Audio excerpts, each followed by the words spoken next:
Please like and subscribe. Let's grow NAIA basketball. Thank you. Cascade Hoops Talk, bringing the world NAIA basketball one podcast at a time.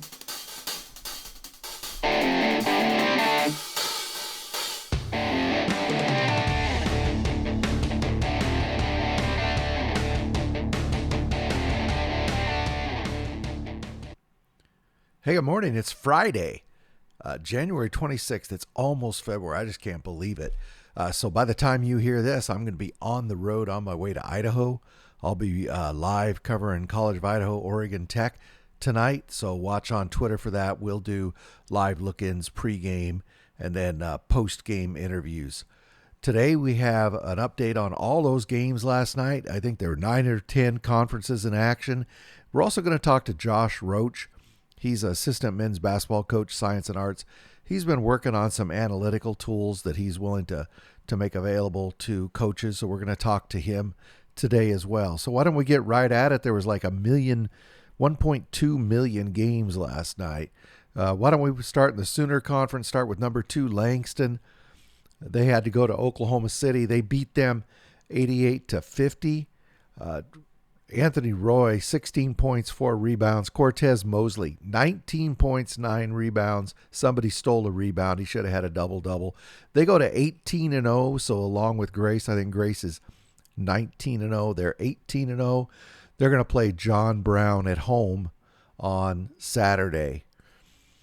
Also, in the Sooner, Sagu, boy, they really had a Donnybrook with science and arts. I swear nobody could miss a 3 in that game. One of the highest percentage shooting games I've watched for a while. Cortland Blake, he came out of there with 28 points, and I don't know what that Y is. But 28 points, 6 rebounds. C.J. Hall, 21 points, 4 rebounds. Sagu goes to 13-5. They're going to play Texas Wesleyan Saturday. Taking a look at the rest of the games in the conference. Texas Wesleyan, they won. We talked about Langston. Mid-America Christian, knock. They beat Wayland Baptist tonight, 84-82. Team a lot of people had written off a little earlier in the season. Southwestern Christian beat Oklahoma Panhandle, and then John Brown. So looking in at the standings. Langston still has a stranglehold on the conference, but look at this mess. Mid-America Christian, Sagu, John Brown, Science and Arts, Wayland Baptist. That's a group, that group of 5. So the Sooner Conference is going to be tight. Mid-South back in action tonight. Cumberland's wins again to go to 18-1. They handled Bethel pretty easily. Jonathan Brown, 18 points, 5 rebounds. Robertus Jonaitis, 17 points, 3 rebounds. As I say, they're 18-1. They're going to take on Freed Hardman on Saturday. Speaking of Freed Hardman, they fell tonight to Georgetown in a game, a win that Georgetown desperately needed.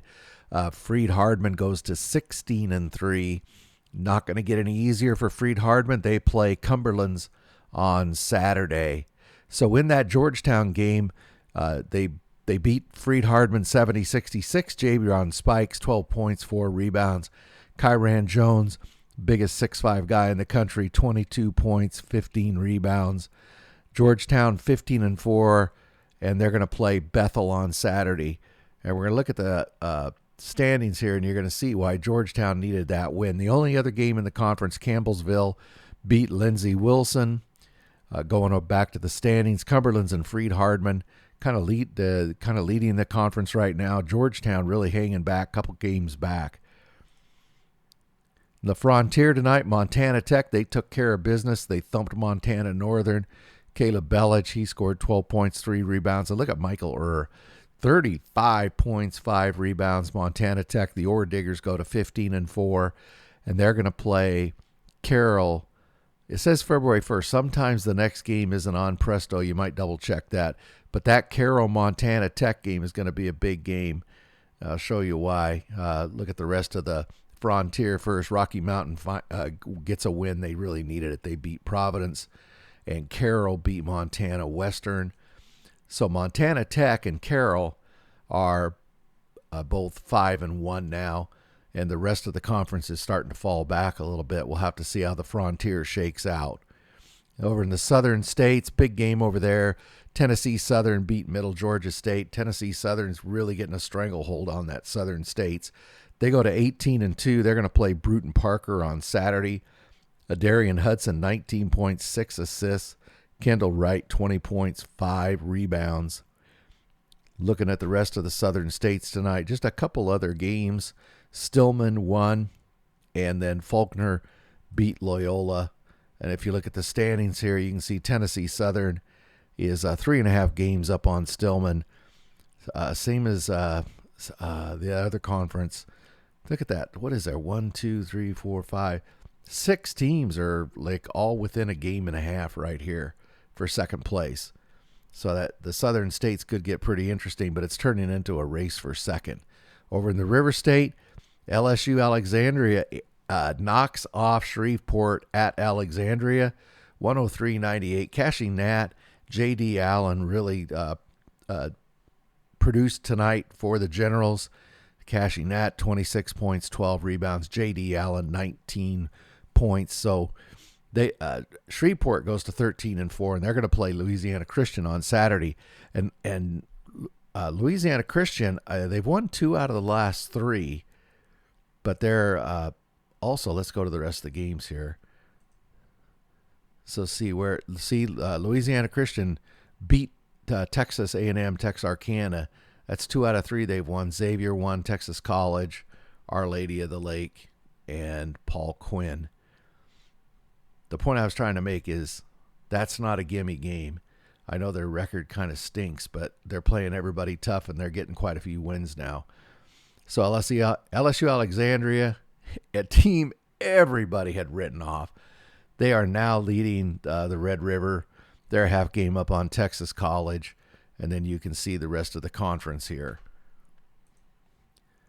Let's take a look at the GSAC. Everybody was in action tonight.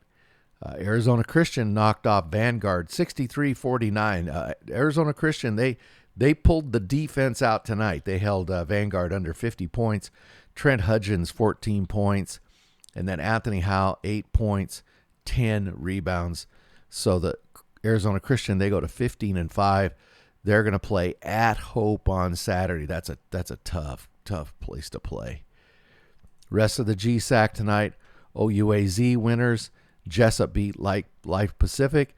And the Masters, this was a very, very tight game. The Masters beat Menlo 65-61. And then look at the standings here in the Arizona Christian, OUAZ, the Masters, Jessup all 4-2. Almost everybody else 3-3.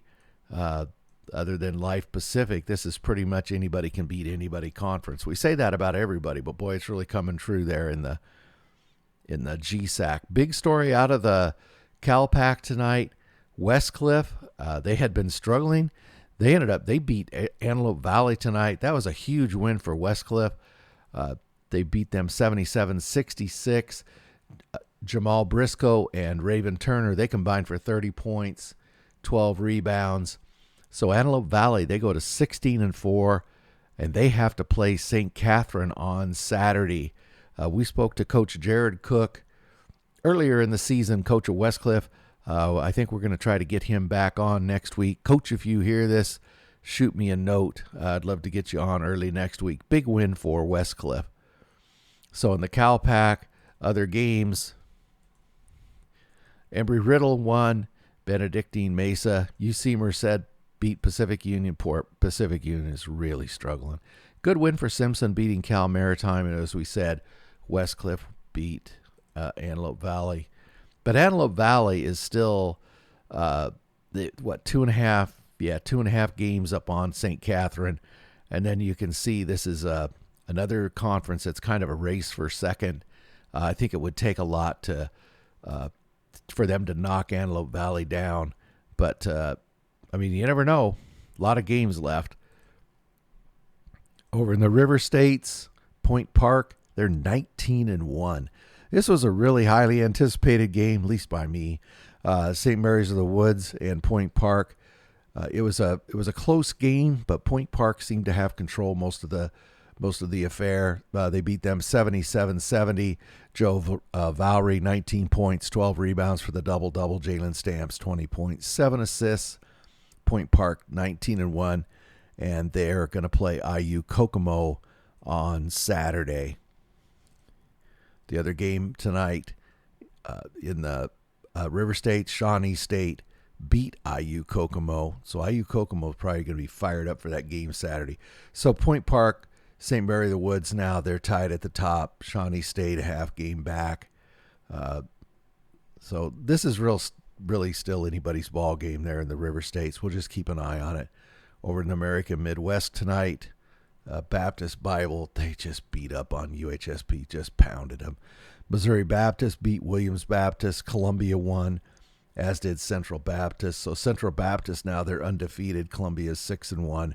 Missouri Baptist is 5-1. And the rest, they're pretty much, those three are kind of running away with the American Midwest. Okay, we're going to talk to Josh Roach. He's an assistant coach at Science and Arts. He's been working on a spreadsheet analytics. He's willing to offer it to programs, really a kind of a nominal fee just to kind of maintain ownership of it, just a very small amount. And he wanted to get on and talk about it. What I'm going to do is I'm going to play about a minute of a video he had put together, and then we're going to talk to Josh Roach to talk about it.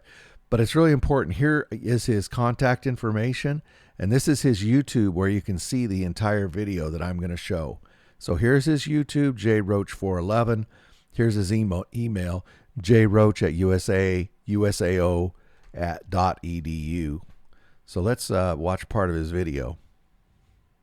Is 3-point rate, so how many of their field goals that they shoot come from the 3-point line versus the 2-point. Inside the 3-point line, then your percent of points from 2, 3, and free throw. Same with that on the defensive side. How much a team gives up for how many shots a team gives up, from the 3-point line, et cetera, et cetera. Right, shooting offensively, field goal, effective field goal, true shooting percentage from your different ranges. Defensively, effective field goal 2 and 3. Your pace adjusted stats, so the nation average of possessions per game is about 75. So I use that as a game. So if you look at a team that runs an 85 possession game typically versus a team that's a 65, this will give you what they would play in a 75 possession game.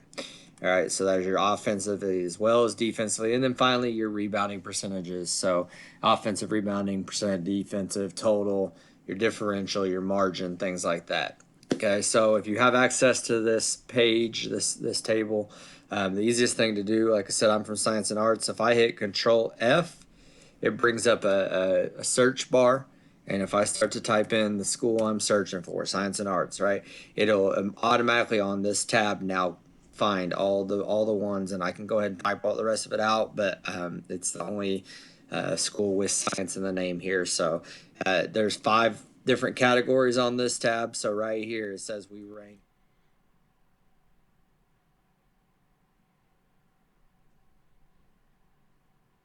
Cascade Hoops Talk, Billy D. Hey, I got Josh Roach. He's an assistant coach over at Science and Arts. Welcome, Josh. Thanks for being on the show. Thanks for having me. I listen quite often, and I'm really glad to be able to connect with you. So you had put out a thing the other day that caught my eye. You sent me a note on some data analysis that you're pulling down data and you're turning it into something a bit more usable, I guess I would say.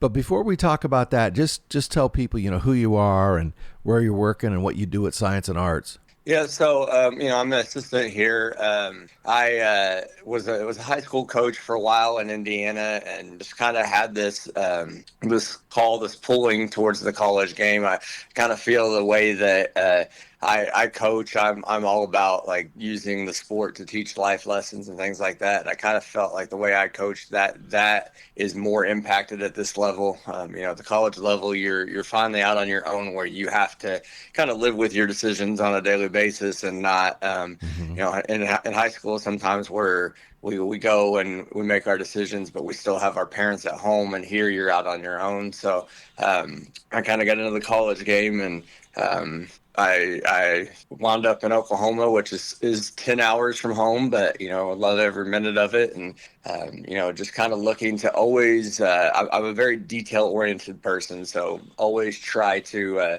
find any details that can help us succeed at a higher rate or a more efficient rate. So where are you from originally? Washington, Indiana. It's about an hour north of Evansville, which is kind of the southwestern tip of Indiana. Oh, okay. Okay. Another Indiana guy. How do you Yeah, like Oklahoma?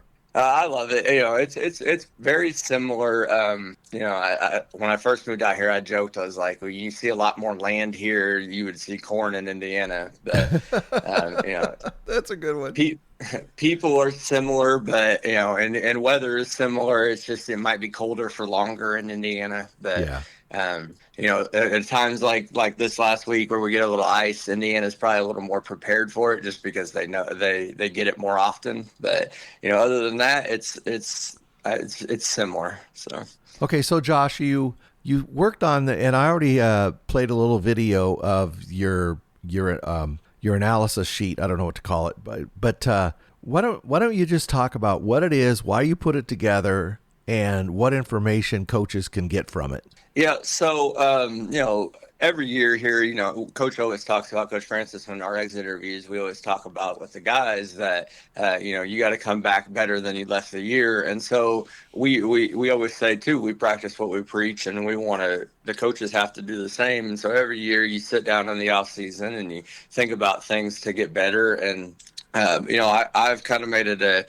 I was good at math in high school, and I've always liked numbers, and I've always liked stats, and so I've kind of made it a thing to I want to get better at the analytical side because I feel like it's in the early stages, but it's getting ready to take off a lot more than it already has in the Right. college game. So I like to study that, and so obviously the easy info to find is on the Division I NBA, which I find funny that they have the staffs. You look at some of the D1 staffs, and there's 20 people on staff. You feel like, and it's like they have the staffs that could sit down and take the time to do calculations, but all the info is readily available to them. Whereas small schools, we don't really have that. You got to go with what you have, and it's I was finding myself like, hey, let's look at this and look at that, and okay, you're doing the calculations for every team based off the stats that are out there. So I kind of just wanted to look and see, is there a way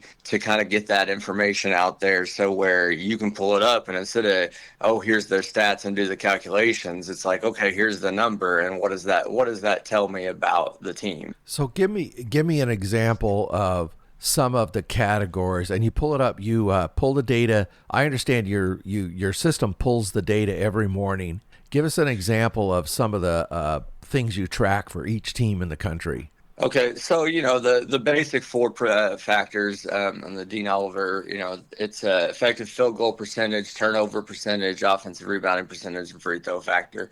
And as I studied it, it makes sense. Like every possession in basketball can end one of four ways: with a made shot, a turnover, a rebound, or a free throw. So those are just kind of breakdowns of how often the possession ends with that for each team. And then you can kind of look at those things, and as a staff, you decide, well, which ones do you want to be really good at? Because obviously we can't be good at everything. We want to be, I guess we can be good at everything. We want to be great at specific things. And so like I know there's a big rebounding focus with us here at USAO, so I tend to look at the offensive rebounding numbers quite high. And then I'll break down. If you look at the rebounding tab on there, there's offensive, defensive rebounding numbers, the total rebounding percentage. And the way that works in analytics is it's giving you a number of, so offensive rebounding, how many of our misses do we rebound versus them? Instead of, sometimes you look at teams and you're like, well, shoot, they have 12, 13 offensive rebounds a game. But then when you really break down what that is, that's not a lot for them. If you look at a box score and they had 13, but they missed a lot of shots that game, they really didn't get a lot of offensive rebounds in the scheme of the opportunities they had. Oh, okay. So you give me an example of, that's one example. Give me another example of how would you use it to scout a team? What are the things you look at to scout a team on your sheet? A lot of times the effective field goal percentage is going to give you so effective field goal percentage gives you an extra half a make for every 3-pointer, because obviously they're worth more than two. So it gives you a good idea of how good of shots they're getting. Usually I feel like if it's a higher number, obviously they're getting better shots. Like, there's the guys in our league. There's guys in the NAIA that are really good at making really difficult shots, but at the same time, if they're taking a lot of those, it's still going to kind of come out of the wash. So you look at teams with that, and the thing is you got to kind of see how some of these stats play off of each other. Sometimes we'll look at 3-point percentages and they're really high, but then I look at their 3-point rate and they don't take a lot of them so the 3-point rate is basically how many threes they take per how many twos they take. So for example, we play Sagu tonight and they take a lot of threes and they make a lot of threes. So, when I look at that in scouting, it's like, okay, well, we know that we gotta kind of take away the 3-point line a little harder than we normally do. Whereas if I were just look at their 3-point percentage and it was a team that doesn't take a lot of them, you could kind of maybe overreact to the percentage. So you have a good little video. I played just a bit of it. Tell people where they can find your video on YouTube that walks through this. Yeah, so my YouTube channel is just Roach 411, and it's just it'll be up on there. I'm gonna put a link to that YouTube video on my Twitter profile as well. And that's something I'm early in is building my YouTube channel. So it's gonna be one of the first videos you see, because I don't have very many on there. And then you plan on offering this to programs around the country for really a nominal fee. I don't know if you've really decided on a number, but really a small nominal fee. Just number one, you want to keep it proprietary, so you own it. Number two, you have a lot of blood, sweat, and tears in this thing, and you just trying to get just a little bit back from it. But if people do that, they get that for their entire staff, correct? Yeah, it would be for the entire staff for the rest of the season, correct? So you people go to your YouTube, they look at that. How do they get a hold of you? How do coaches get a hold of you? They can email me at jroach@usao.edu, or they can DM me on Twitter if we follow each other. I guess it's X now, but we can DM each other and just talk through that way. But probably the easiest way is through email. Okay, and give your email one more time, Josh. It's jroach@usao.edu. Okay, and I'll put that in the description as well as a link to the YouTube, and you're going to put a link to your YouTube at the top of your X account. Is that what you said? Yes. Perfect. So coaches, there's a good opportunity. Take a look at that. Watch that YouTube.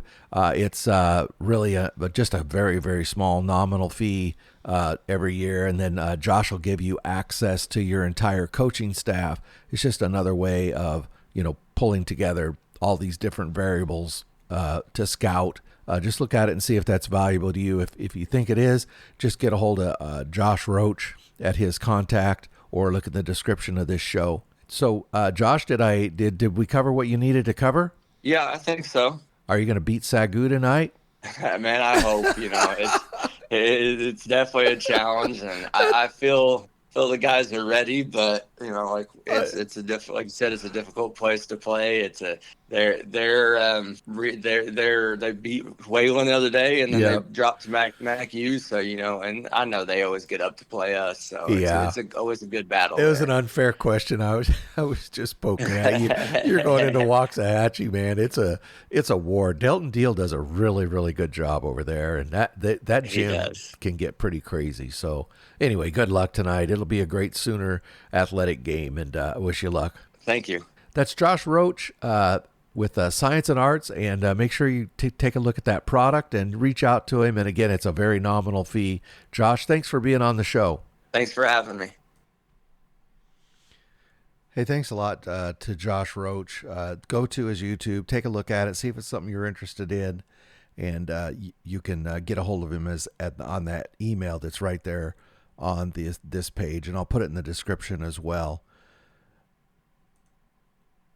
Well, there's going to be a lot of great games this weekend. As I said, I'm out while you're listening to this, I'm probably driving to Idaho as you're listening to this. We're going to be there tonight. There's going to be great games all around the country on Saturday. It's getting down into crunch time. So make sure you get out and support your team, support your favorite college, maybe throw them a couple bucks or two, but take the whole family out to watch an NAIA basketball game. They'll have a gas. This is the time of year when the gyms really fill up because the games are getting really, really important. But get out and enjoy that. Okay, well, we'll talk to you on Monday. Thank you. Thank you very much for supporting our podcast. Please like and subscribe. Get out to your local NAIA school because NAIA basketball is the best entertainment value in America.